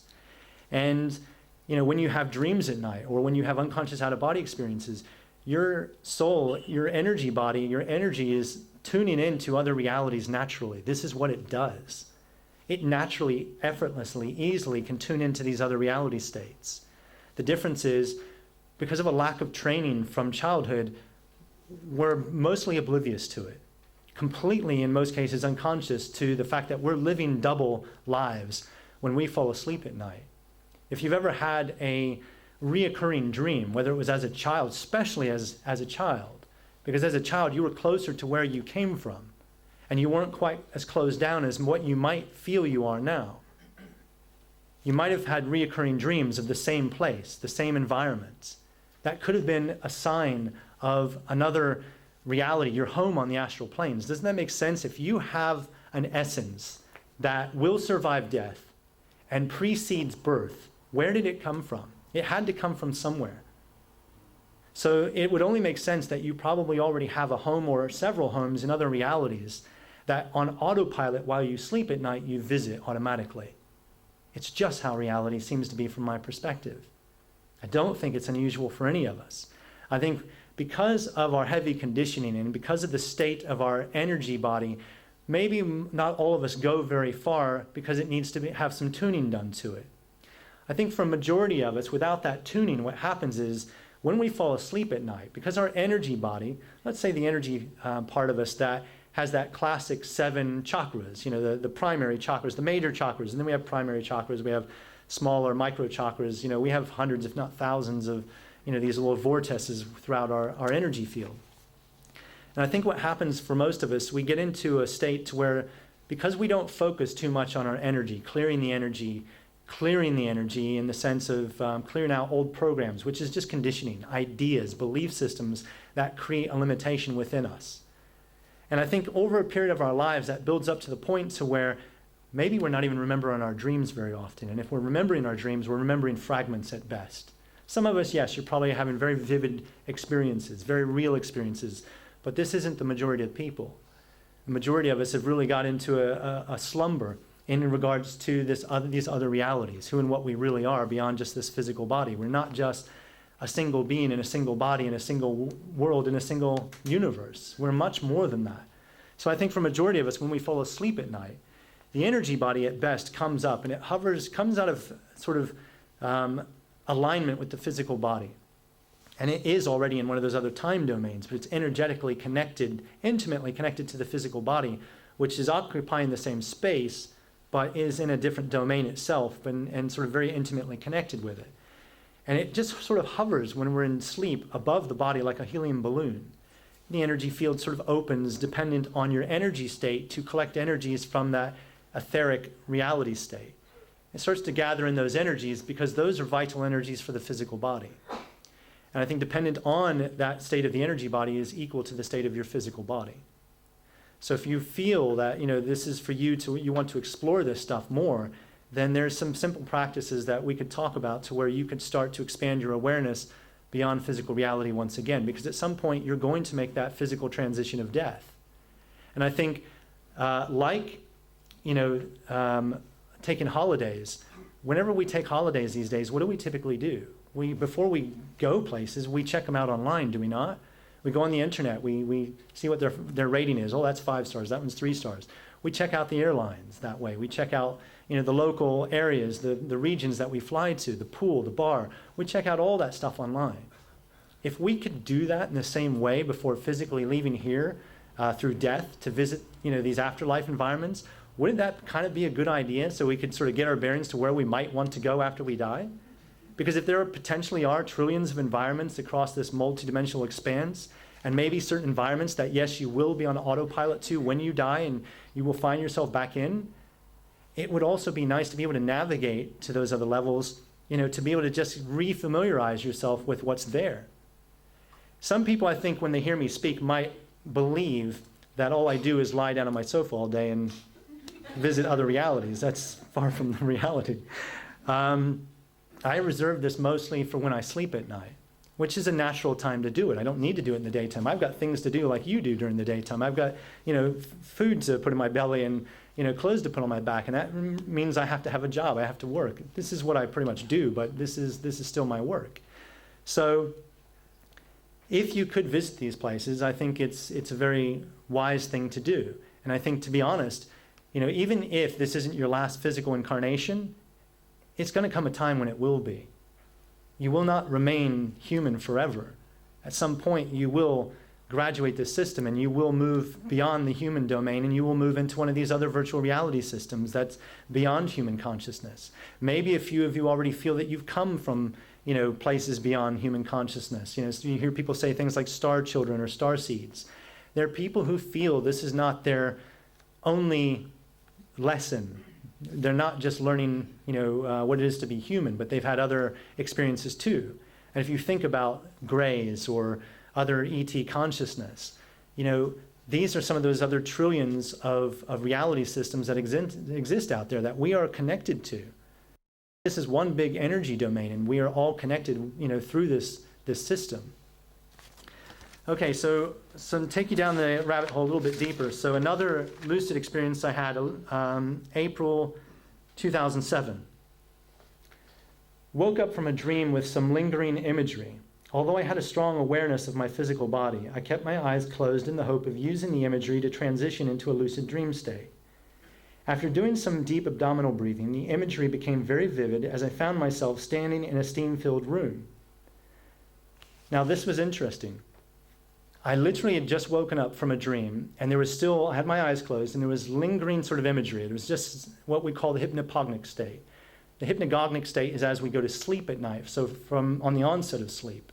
And we start having pre-dream imagery. It's called liminal dreams. Very short. Maybe you just see a face, and then it fades, and is gone as quick as it was there. And then you fall unconscious into delta sleep. When we wake up from a sleep cycle, several times during the night, it's called the hypnagogic state. It's the opposite of that. You're going from a sleeping state to a waking state. And you're usually really groggy, have what's called sleep inertia. And all you feel like doing is just rolling over and going back to sleep again. But if you can keep your eyes closed or close them up again once you exit one of those sleep cycles, you can, with training, start to induce lucid dreams very easily. So in this particular experience, I remember very vividly, I was lying there in my bed with my eyes closed, and I could feel my physical body. I was very aware of my physical body lying in my very real physical bed.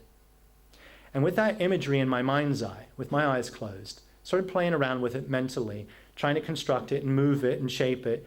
And then suddenly it took on a full three-dimensional imagery. And I could still feel my body lying on my bed. But now I had a three-dimensional reality in my mind's eye. So I'm now aware of the three-dimensional reality and my physical body. I then started feeling vapor on my face, and I was no longer aware of my physical body. Like the click of my fingers, I'd switched from one physical reality to another, just as physical reality. I could feel the water vapor, on my face. It was a steam-filled room. There was white tiles everywhere, and I was now standing in a replica of my physical body. And I could feel the cold tiles underneath my feet with that water vapor on my face. And as I was just getting familiar with this environment, I heard this very loud scream. And I turned around, and there was a naked woman. And it was as if I teleported into somebody's bathroom. And she slapped me really hard. And it stung, and it woke me up. Just like that, click of the fingers, I was back in my bed, under the covers. I had just left another very physical reality where somebody slapped me, and I could still feel the sting on my face as I laid there in bed. A few hours later, after I got up, a bruise started to form right where she slapped me. The brain could not tell the difference. Science would have a lot to say about that, and to be able to explain that. But I'd have a lot to say about it too, because these are not just, chemical reactions in our brains. This is not just our physical senses feeding information to the brain and constructing these realities. These are very real realities, just as physically real as this one. March 2016. I woke up early this morning to test out a new light machine program I developed for astral projection with Pandora's Star. After about 3 hours, so this session was 3 hours long, so most of the programs for this is maybe half an hour long. But the experimental stuff that we do at Pandora's Spa are usually 90 minutes long to 3 hours long that are not, it's not for, everyday consumption by just anyone. This is stuff that we've trained with and that we're exploring with. And when we get to a point where we're confident it's a stable enough program, then we will release it to our general user community, because we do have about 300 of these that we've sold to people worldwide. So on that particular morning, I was using one of these 3-hour programs that I designed for astral projection. At the end of this 3-hour session, I sat up in my exploration alcove with phosphane-type flashes of light still in my mind's eye. Now, phosphane imagery is like, when you sort of rub your eyes like this and you get little flashes of light.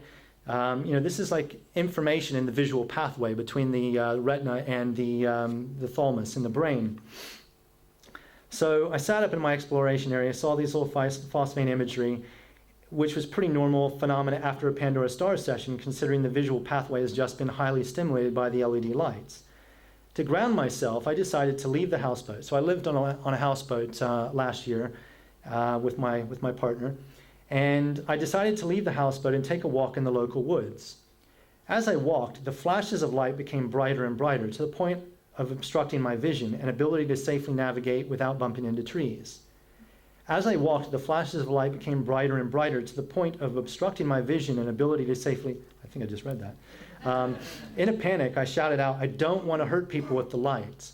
After which I heard a very familiar, reassuring voice. And I said, "Tesla, is that you?" Now, when people die from this level of reality, they're just entering a doorway to other places. Their consciousness survives. Scientists like Tesla, our family members, actors, actresses, politicians, everyday people. In that soul, where it has that inbuilt virtual reality generator as well as that receiver where it can receive transmissions from other realities that it can lock into and incarnate into, it also, I feel, has its own inboard sort of, a deeper type of navigation system. A navigation system that operates on what I think are universal laws regardless of these virtual realities. And I think one of those universal laws is cause and effect. I don't think cause and effect is one of these things that's designed to punish us as much as it's designed to protect us. I think we learn eventually through time, through our own free will, that we can navigate this system in a far more loving way than we sometimes do. And I think this is how we get attracted to these other environments. It's a like-for-like phenomena that's taking place because of that cause and effect. There doesn't need to be some God punishing us for our deeds. Everything is done internally. The universe keeps a perfect set of books based on those internal calculations, like an algorithm that's calculating constantly every action, every thought, every belief system, and plugging us into these different reality sets. And on the moment of our death, we already have an environment lined up to where we're most likely going to have as that immediate afterlife environment because of our belief systems, because of our thoughts and our feelings and our energy state too. All of this plays in, I think, to that algorithm that creates a self-governing being. I think all of us are self-governing. The difference is we typically don't see it that way, but I think this is how it works. So I've been having out-of-body experiences regularly for about 12 to 13 years. And in that time period, I've bumped into an aspect of what I think is Nikola Tesla's consciousness. He's one of our most revered scientists. And I think although he's moved on to other systems, these aspects of ourselves, these past lives, for a lot of us, they, in a sense, they continue on in other time domains within this bigger reality. Even though if we reincarnate with a new personality, there's an aspect of us that is always that other personality. Even if they get stored within the higher self, these aspects, they're always there to be experienced. So I would go out of body sometimes, and I would have like my board of, my round circle, and one of them that I sort of regularly would go to would be Tesla, because he's quite a smart dude, and I do feel that his energy helped us create this light, which hopefully a few of you might get to experience at some point. So I'm now in these woods, and this light is quite strong where I can't even see, and I'm bumping into trees. And then I hear this familiar voice of Tesla, and I say, "Tesla, is that you?" And I said aloud, and he says, "Yes, my curious friend, it is I. And you are currently within a dream, within your energy field of your physical body. And the light is working hard to assist you exactly as you programmed it to." He lovingly laughed. "Here, let me help you." And he sort of, in a sense, helped me energetically become more conscious and aware within that dream. Tesla then took me by the hand and slowly maneuvered me away from the energy field of my physical body, at which point the light stopped flashing in my eyes and I felt a surge of energy. now fully lucid and conscious in a breathtakingly beautiful astral alpine forest, a clear upgrade from the local woods of my false awakening.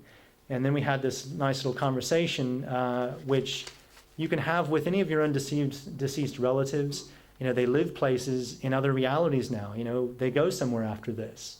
I've had many experiences with my father, who died at age 10, before my out-of-body experiences stopped at age 12.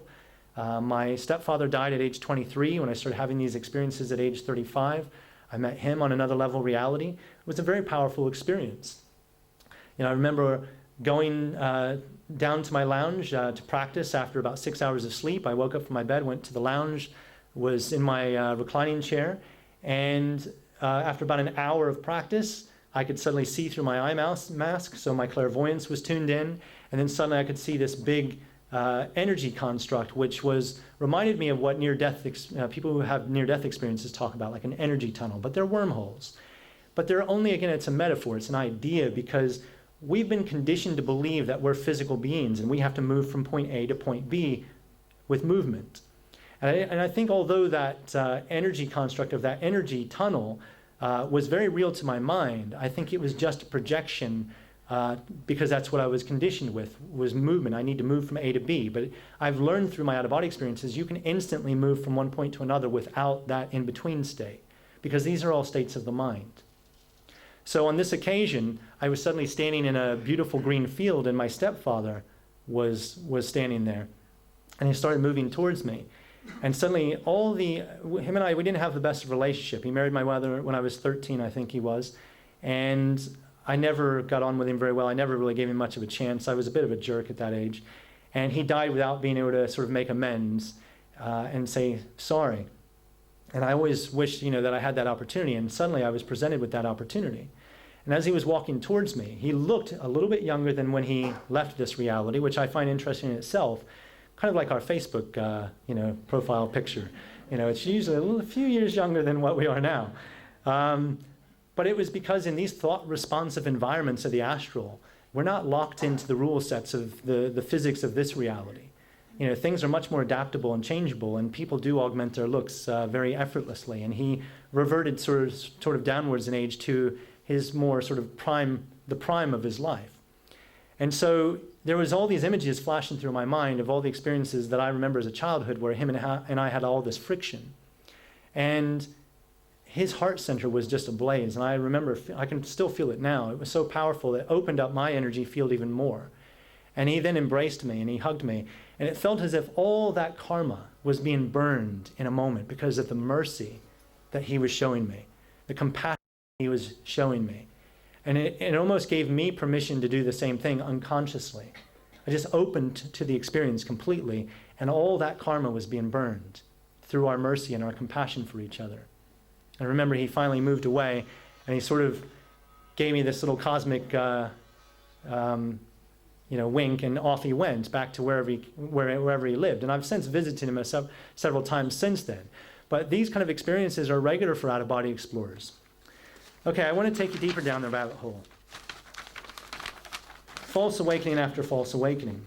So this is a lucid dream teacher named Robert Waggoner. He's been teaching for about 30 years, and this is a short little experience. Once while I was giving a talk on lucid dreams, a young man raised his hand to comment that he had 3 false awakenings in a row. He was in a lucid dream, felt it falling apart, then woke in bed. Wait a second, he thinks, this isn't my bed. Bam, he wakes again. Back into his bed. Rolling over, he notices the Roman shades. Wait a second, he thinks, we don't have Roman shades. Bam, he wakes again. A little shaken from the false awakenings, he gets up to go to take a shower and then notices the bookcase in the hallway. Wait a second, he thinks for the 3rd time, we don't have a bookcase. Bam. Now he wakes up in physical reality for the last time, for his waking life. I could tell the young man was quite shaken, and I sympathized with him because it happened to me. 7 false awakenings in a row. On a beautiful summer morning, I had an enjoyable lucid dream and woke from it, only to notice a different nightstand. Oh, a false awakening. But that was just number 1. The first 2 didn't bother me, but then came 3 and then 4. Each time I expected to find my real room, my real bed, but kept finding every similar realities, close models of my bedroom, then 5, then 6. 6 false awakenings in a row. My God, what is happening? Where was my world? It felt as if I was bursting through layers of probable worlds as the layers kept giving way. At that final apparent awakening, my mind swirled in a whirlpool of memories, perceptions, realizations, and ephemera, grasping for an actuality. Finally, I slipped out of bed, steadied myself, and touched the light blue plaster wall, hoping for nothing more than precious stability. After 7 false awakenings, I told myself that whatever reality I might encounter in the hallway, I would accept it. That's how shaken I was. Any reality was fine as long as it stayed put. He gave up lucid dreaming for a year after that experience because it shook him to his core. You know, we believe this is real. To me, this is taking place in our mind. And this is a rule set that says this is what physical feels like. This is what water, feels like. But it's a mental construct. We're literally, through lucid dreams, capable of moving from one reality, our waking primary reality, our grounded reality. Grounded, what I mean by grounded reality is the reality that is our primary waking reality. When we fall asleep at night, we visit other realities that we generate through the onboard virtual dream generator that each soul has, or we lock onto other familiar realities, and as in with autopilot, we navigate there unconsciously, or sometimes consciously. So this is something that happens all the time. And when you have stories like this, where lucid dreamer after lucid dreamer is sharing what seems to be being able to switch from one very real environment to another very real environment, it makes you very much question what we've been taught is reality. So I want to read one more of my lucid experiences, and then I'm going to, how much time have we got? Okay, I'm going to do this quick, and then I'm going to go to some questions. 10 now, so that's 5 minutes. Okay. January 11th, woke straight from a very lucid dream. Picked up my dream journal and transcribed as much as I could remember, which was about 3 pages. I then closed the journal and noticed it had a brown leather-bound cover with an ornate crystal embedded in the leather. I was like, oops, this is not my journal. My current journal is a purple paperback. I then thought, wait a minute, I live on my own, so whose fucking journal is this? I started skimming through it to find some answers, but it only got more confusing. It was basically full of gobbledygook. I then looked around the bedroom, but it looked as expected. Nothing was out of place, bar the journal. I then thought about performing some reality checks just to make sure I wasn't dreaming, so I performed a few in quick succession. Fingers stretch now, I shouted, but nothing changed. I then tried to put my fingers from one hand through the other hand, but nothing happened. I then pinched my nose, held my breath, but felt like air was still getting through, so stopped it because it didn't seem to work. Finally, I stood up and tried putting my hand through the wall, but it was solid. I then smacked the wall a few times with the palms of both hands just to be sure, but all that happened was my hands felt a bit numb. I then decided to try one more thing. I thought about performing an astral projection return to body technique, so I lay down on the floor and shouted, "Return to my physical earth body now." I then felt a strong sense of movement, and when I opened my eyes, I was lying in bed with the covers over my body. Holy shit, I shouted. It was so physically real. The bedroom of the false awakening was identical in every way to my waking life bedroom, bar that journal. And that journal, I thought, I just journaled 3 pages from my lucid dream. 3 pages. I hand wrote 3 pages in a dream. And what I would, science would have me, believe was a dream. So I journaled 3 pages from a lucid dream in a journal in a false awakening. I thought, what the fuck? It was just so physically real. I laid in bed for a few moments thinking about the experience when I had a strange thought.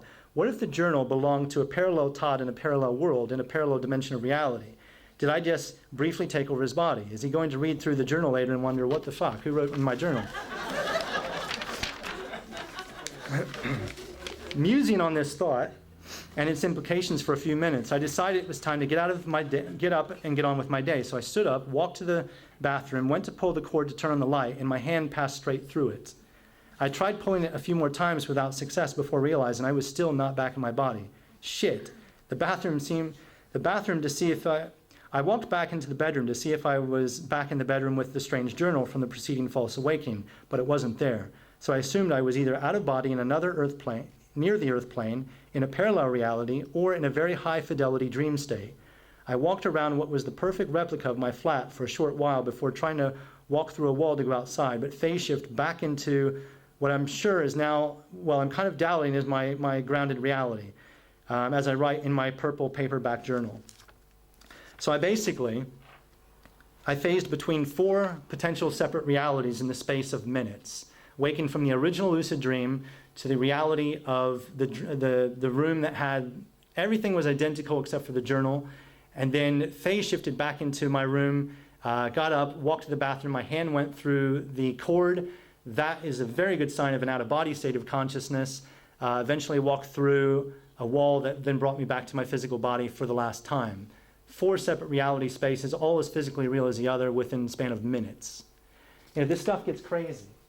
So for the last 12, 13 years, you know, these are just some of my lucid experiences. Some of the out-of-body experiences get really strange. My belief system with UFOs. We have, in our one galaxy, we have hundreds of billions of stars. In the universe, potentially, we have hundreds of billions of galaxies. From what science tells us, at least mainstream science, we have no signals, or as such, no signals coming from deep space. We have hundreds of millions, potentially billions, you know, stars and galaxies, and no signals coming from deep space. The Drake equation, a scientist, Drake, back in the 50s and 60s, developed this equation to calculate all the similar stars to Earth in the Goldilocks zone, you know, all these sort of particular criteria. And the BBC recently created a flowchart based on that and updated it. And when you do the flowchart on the most optimistic projection, you get that there should be 72,800 active communicating civilizations in our galaxy, the Milky Way. Across the universe, that stretches into the billions. When you take the most skeptical perspective of the Drake equation, and I mean the most skeptical, you're still left with 1 active communicating civilization per galaxy, which leaves you with 78 billion across the universe. That's the most skeptical, you know, viewpoint of the Drake equation. Other people say, okay, there could be other reasons. Maybe we're just not mature enough and they don't want to communicate directly with us. I think that's probably highly unlikely. You know, we study ants and other animals, and those animals are very aware that we're around. So I don't particularly think that's the idea. We have all of that potential, but no signals. Some people will say, okay, what about crop circles? That definitely seems like a sign. And I think so. I had an out-of-body experience a few years ago when I went with a group of people to Wiltshire just to have a bit of fun. And I was out of my body one morning, and I actually witnessed a crop circle being formed in front of my eyes by interdimensional beings who were creating that, no differently manipulating physical reality in the same way as what you would view something like the ghost from the train ghost from the film Ghost. You know, you're literally, or like a poltergeist. You know, they're literally able, through their understanding of energy principles, to manipulate other physical realities from within outside of that linear time space. And so I got to actually see that formation of a crop circle by interdimensional beings while out of body, which was very cool. So to me, that was a sign, and it was being created by non-humans. But these were not non-humans that seemed to have an origin within time space, our time space, as in our physical universe. So the odd thing here is, although we don't seem to have reliable signals, regular signals coming in from deep space, we've, in the last 50 years, had over 250,000 UFO reports logged worldwide. 250,000 UFO reports logged worldwide in the last 50 years. All this signals, all these reports here, but nothing coming from deep space. Part of me, through my out-of-body experiences, when I visited the other planets, visited the moon, visited Mars, all these other places within our solar system, they seem to be very real environments, part of this holographic sort of this virtual reality. But when I start delving deeper into the cosmos in my out-of-body experiences, I seem to get a different story altogether. And it seems as if our physical universe is a virtual reality, but it doesn't seem to be populated with anything else as such. To me, the other activity is coming from other virtual realities that are highly interconnected to our virtual reality, our physical universe. And all of the actual ET phenomena is coming from, you know, an interdimensional level, from other physical worlds that are, again, connected to our physical universe. This is my take on it. It may be very different from what you're used to hearing. I've had a lot of out-of-body experiences with actual ET entities, And it's an interesting phenomena, because if you're going to sort of abduct someone, it's actually quite a smart, it makes a lot of sense, because you're dealing with an energy body versus a physical body. I'm not saying the physical phenomena of the abduction experience doesn't take place. It very much does. But I think a component of it is that, we can very much meet them in, interdimensional sort of reality. We can meet them in their homeworlds, which are physical homeworlds, but they're not in a sense, from my perspective, in our physical universe. I'm going to leave it there. If we have time for questions, I'd like to take some questions. Do we have time? Hello there, great speech. Thank you. Great little sermon. I'm just wondering, the entities that you speak of, and you mentioned poltergeist and UFOs and the paranormal back here. Right. I'm just wondering, what is your interpretation of those? What would you call those entities? Sorry, I missed the very first part of your question. I said, in your interpretation, your belief, because you mentioned poltergeist, yeah. I'm wondering, what is your idea of these interdimensional beings, frequencies? What do they, because God, on that side of things, they would call them demons, fallen angels. What would you say they are? What would you say they are? UFOs, because obviously. Sure. I think we're not dealing with something that's black and white, like religion, would refer to as in heaven and hell and demons and angels. I think reality is far more interesting than that, and far more evolved than that. If you think of reality as being very thought responsive, let's say, for example, when you have an out-of-body experience, if I have the intention to visit a friend who might want to do an experiment, put something on his mantelpiece, like a photograph, and I visit his house out of body, to look at that and then come back and write it down and then send it to him by email what I experienced. When we're in those environments, they are very thought responsive. I could have a very unconscious thought that can lead me completely somewhere else in a heartbeat. A thought is an action in those environments. And the point I'm getting at is that, again, with physical Earth, whether we realize it or not, every single thought that we have is creating on some level of reality, whether that's in the reality of our energy field, such as thought forms, whether that is environments that are getting created because the collective think in a certain way. So Christianity, there are heavenly environments that are dedicated to Christian belief systems in the afterlife. They're not somebody's ultimate reality. They're just another reality that's a reality within a reality, just like Christianity is a reality within the reality of the collective here. Not everybody believes in it. Not everybody is part of a Christian community. Same thing exists on these other levels. Santa Claus.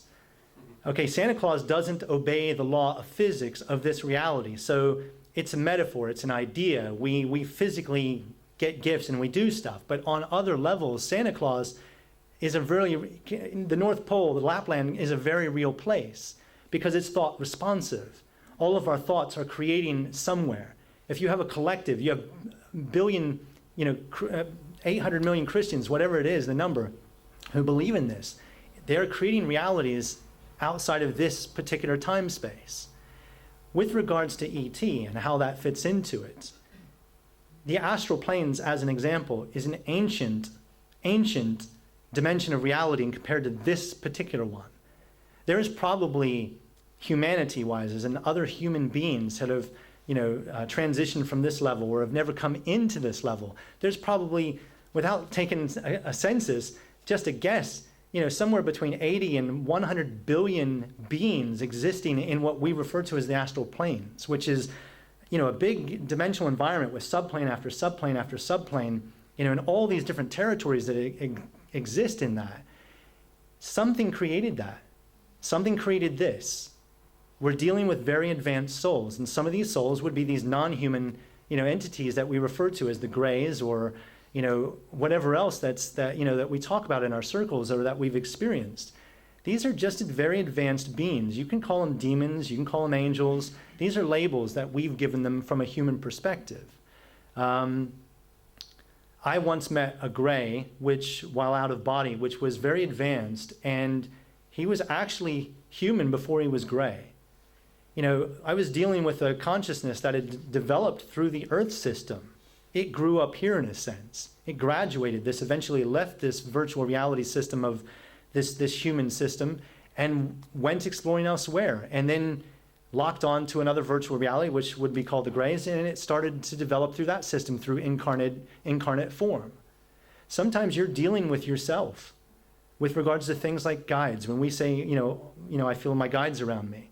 In a lot of cases, when I've experienced these beings while out of body, these are advanced future versions of you. Time, space, and linear time is a conditioning.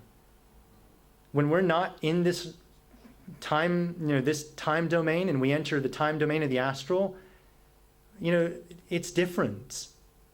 And all these beings, to me, these are just, you're dealing with very ancient entities in some cases, some very mature, some that have developed a lot of cool technology, but they haven't developed emotional intelligence. They might have, big sort of intellect, but that's only in a certain sort of spectrum. They haven't developed emotionally. Look at our human species. Fuck's sake, we haven't really developed emotionally. We have a lack of emotional intelligence in our societies. Regardless of what you've learned about the ET UFO phenomena, fine, great. We're going to all have our different belief systems here. But we are just dealing with other aspects of us. We're dealing with agents of the universe which are all intimately linked and learning from each other. Some of it is abuse, no doubt about it, just like we experience abuse here on the physical level. And some of it is pure manipulation, and it's not nice. I've had plenty of out-of-body experiences with the gray phenomena, and some of it has been atrocious. Some of it has traumatized me. But I'm still standing here, and I'm still showing up. It's like, when people refer to things like, a heliocentric model versus a flat Earth model. I don't personally give a fuck what it is, round or flat, because ultimately I'm still here for the same reason. I'm still here to grow and to evolve and develop and mature. I've found other past, lifetimes of mine, which from this perspective, I say past life. From those perspectives, it's simultaneous. And I've existed in non-human form. I'm dealing with myself with a different mask. It's like Facebook. People see me on Facebook and they see me as one guy. They meet me in person, they might see somebody else. Maybe or maybe didn't answer your question, but that's as far as I'm just going to give it to you as I experience it myself. I think sometimes these creators, and I've met quite a few of them in my out-of-body state, where they create a system based on what we would call deism, where they are literally just creating a virtual reality, and they're populating it with autotomic life, if you like. And they have a rule set, a set of physical laws, if you like. And then they just set it into motion. And then it's hands off from that point. And it just, maybe this creator has developed 10, 20, 100, 1,000 of these simulations, if you want to call them that.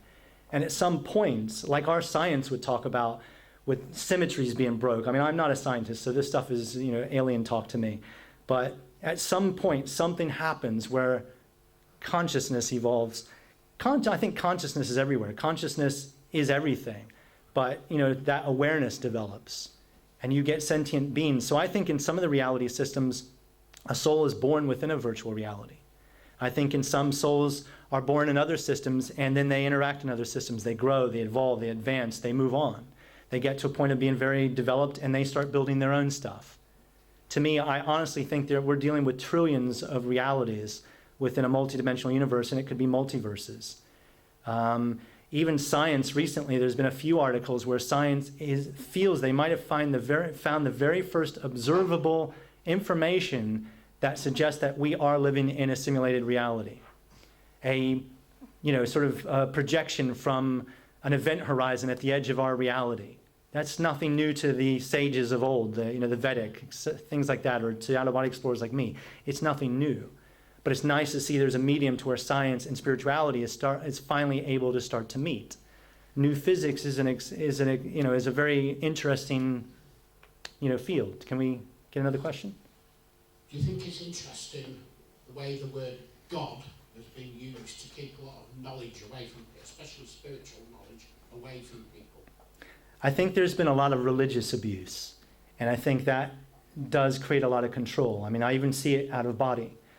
We're, like for me, when I was a young boy, and I used to go to Sunday school, not because I wanted to, but because my parents, for some reason, sent me and my 3 brothers to Sunday school. You know, they usually had a lie-in. Maybe it was just their way of getting a break. But I remember sitting in Sunday school and having, you know, a very angry man, the preacher, you know, yelling and shouting and, you know, abusive things. You know, you're going to hell if this happens and that happens. And we're all terrified. Like, shit, I shouldn't even breathe. I'll probably go to hell if I do something, if I just move. And I remember, you know, things like, you know, when you die, you'll move into the light. And in the light, you'll have your final judgment. That's abuse. Because I've been around when people have died, when I've been out of body. I've been in hospitals out of body. And I've seen people make that transition from death. And suddenly they're presented with, you know, a metaphor, light. It's a loved one or some other reality making a connection with them because of their internal algorithm that is making that connection. And their metaphor, they'll probably see it as light because of their conditioning. And they shy away from it. They shy away from it because they think, what if I've been bad enough to where if I go into that light and I get my final judgment, I go to hell? And they shy away from it. And then they get stuck in these intermediate layers, and we call them ghosts. They're human beings that just get trapped in this intermediate state for not just that reason. There are many other reasons, but that's one of them. Religious abuse is horrible, and it's happened, yes, and it's a controlling thing. And I think a lot of people's relationship with the word God is not a good one. You know, I've got to a point now where I accept it, and I think that out there somewhere there may be an ultimate programmer, but I've only met creators at this stage. You know, there was one out-of-body experience that I had quite a few years ago now where I was in this void state. There was no form-based realities. There was no movement. There was no nothing. It was just as if I was pure consciousness. And I was suddenly aware of another energy form, and then the void was not quite a void anymore, and this being sort of presented itself, again, as a metaphor, because it wasn't really what it was showing me. It was like a mask. It was like a way of me interpreting what it might be. And its energy was vast in comparison to mine. And I'd met some big energies in my out-of-body state. Even my own sort of higher self, that energy state is a big luminous state. But this being was like, if I could build a picture, it would be like 1,000 suns. The energy was so massive. I almost found myself sort of like, you know, wanting to bow to it. And it, you know, sort of got this impression, oh, no. You know, it wasn't quite communicating like this. It was telepathic. It was instant. And it was like, I'm not what you think, you know, I am. And I was like, well, have you met who I'm thinking right now? You know, God? And it was like, I've never met a being of that description. I've never met that being that you see as that ultimate sort of, you know, fundamental. And this was a very evolved being. So I've met a lot of creators. I haven't met God. I'm open to the idea that there is, but reality is a very interesting place. I mean, just the mechanics of going from a big bang, you know, which might have just been the booting up of a computer program. I don't know. I don't have a lot of the answers I don't have. I know what I know. Do we have time for anybody else, or is that it? Thanks for your talk this evening. You're welcome. There is one view that there is an energetic net that covers this planet, and that when we die, we get trapped by this net, and we get recycled back onto this planet because some people think that this is like a slave planet. Are you referring to the soul catcher idea? The soul catcher net? I don't know. I think that's one of the names people give it. So I just wondering what your thoughts on that. Again, I would start by saying reality is a very interesting place. And I find that through our conditioning, we judge it very easily. We judge ourselves harshly every day. And therefore we judge reality in the mirror of reality that's presented to us every single day. And we are caught in our own sort of trap, if you like. I think from what I've personally experienced about this belief system of a soul sort of entrapment system, I think ultimately it's us who's trapping ourselves. I think there are other entities that play their roles in this system. And Robert Monroe, he was an amazing out-of-body explorer, wrote 3 books on the subject back in the 70s and 80s, and last one published in the 90s before his death. And, he had this experience where he was out of body once, and he was relating this experience from the perspective of the re-entry zones, where people in the astral start to reconnect with a physical body on this level to reincarnate. So their essence starts to connect with a fetus growing within a woman's womb again. And he was just playing with the metaphors and just, making it sort of interesting with humor. And he was suggesting there was a line of people on the astral waiting to get, in these entry stations to get into these next physical incarnations on this level of reality. And again, it's just metaphors, and it's just an idea. It's not exactly how it was. It wasn't a line of people. But he's just building it that way for it's easy for us to digest. And he said, he was looking at these lines as such, and there was lines of people waiting to get into bodies for rock stars and royalty and things like that, because, it seemed to have an easy ride. And he said he was just waiting there, and this guy came up to him, and he was sort of like, psst. And Monroe's like, what? This guy's, psst. And he said he was kind of like a used car salesman. He was like, you're going to be waiting in this line for quite a while. I can get you back in there right now. Come with me. I can get you back in the earth right now. He didn't realize that Robert Monroe was out of body. He already had a body. But again, this is just a metaphor. And the guy was like, I've got bodies in Brooklyn I can get you into. I can get you into Calcutta. I can get you in now. And I think like the false awakenings, when you have a false awakening, you don't actually know that you're in a dream. You're not lucid. It's only when you become lucid that it becomes a lucid dream. False awakening, typically, you're not consciously aware, so you're probably having a lot of them and not realizing that. It's that moment where you become lucid, where you get to do something interesting. You get to have presence. You get to be aware. You get to give people your full attention. You get to give your life the attention that it deserves. And I think that story to me just illustrates that in between lifetimes, sometimes we're not very lucid. Just like we're not very lucid here in our everyday life.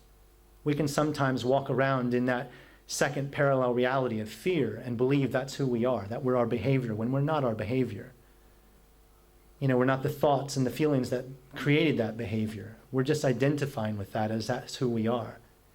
That kind of stuff can create great shame, and it can spiral us back in from one alternative life like the astral back into this life without being very lucid. And to me, I think majority of it, we're trapping ourselves. Majority of it, we're just not very conscious in this life, and we're not very conscious in the next. Most of it is our own doing. The little bit, the fraction that might be other beings manipulating us, yeah, sure. But majority of it is us doing it to ourselves. Does that make sense?